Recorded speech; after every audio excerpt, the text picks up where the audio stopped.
দেশের অর্থনীতিকে বেগবান করতে হলে বিমা জগতের প্রবৃদ্ধি আরও বাড়াতে হবে বলে জানিয়েছেন তথ্যমন্ত্রী জহির উদ্দিন স্বপন। বলেন, রাষ্ট্রীয় আইনের মধ্যে দিয়ে বিমার প্রতি মানুষের আস্থা তৈরি হবে। অফিসার্স ক্লাবে ন্যাশনাল লাইফের গৌরবময় সাফল্যের ৪২ বছর উদযাপন অনুষ্ঠানে এসব কথা বলেন। যথাসময়ে গ্রাহকের বিমা দাবি পরিশোধ করায় ন্যাশনাল লাইফের প্রতি মানুষের আস্থা বাড়ছে বলে জানিয়েছেন কোম্পানির চেয়ারম্যান তোফাজ্জল হোসেন। বিস্তারিত বিলাল হোসেনের রিপোর্টে। ঘরে ঘরে এনএলআই জনে জনে এনএলআই স্লোগানকে ধারণ করে ৪২ বছরে পদার্পণ করেছে দেশের শীর্ষতম জীবন বীমা প্রতিষ্ঠান ন্যাশনাল লাইফ ইন্স্যুরেন্স পিএলসি। প্রতিষ্ঠার পর থেকে কোম্পানির বর্তমান লাইফ ফান্ড ৭,০১৮ কোটি টাকা, বিমা দাবি পরিশোধ করেছে ১২,২২০ কোটি টাকা।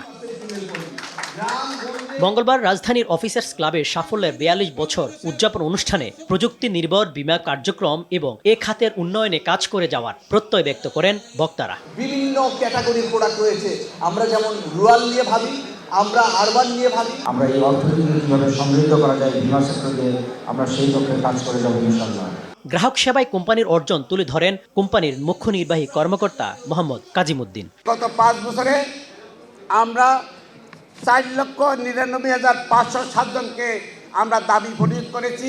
১৫,২৯,৬৬৪ জনকে আমরা নতুন করে গ্রাহক হিসাবে আমাদের কোম্পানিতে আমরা একীভূত করতে সক্ষম হয়েছি।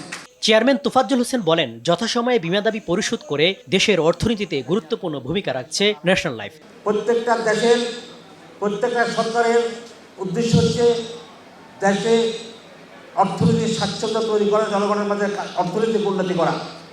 সেক্ষেত্রে ন্যাশনাল লাইফ ইন্স্যুরেন্সের কি পার্টিসিপেশন বাংলাদেশের অর্থনৈতিক উন্নয়নে আছে। পতিত সরকারের রেখে যাওয়া ভঙ্গুর অর্থনীতি মোকাবেলা বর্তমান সরকারের সবচেয়ে বড় চ্যালেঞ্জ মন্তব্য করে তথ্য ও সম্প্রচার মন্ত্রী বলেন, ন্যাশনাল লাইফের মতো দেশের নাগরিকের বীমা নিশ্চয়তা অর্থনীতিতে গতি তৈরি হবে। বীমা জগৎকে আরও অনেক বেশি বিস্তৃত করা দরকার এবং নাগরিকরা যেন এই বীমা জগতের নেটওয়ার্কের মধ্যে প্রবেশ করে, সেই কারণে সরকারের কাছ থেকেই আপনাদের অ্যাসোসিয়েশনের উচিত সেই ধরনের আইন কানুন এবং বিধিমালাগুলিকে নিশ্চিত করা যা নাগরিককে আশ্বস্ত করবে এই বীমা জগতে প্রবেশ করার জন্য।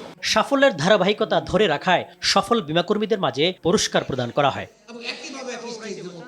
বিলাল হোসেন, RTV, ঢাকা।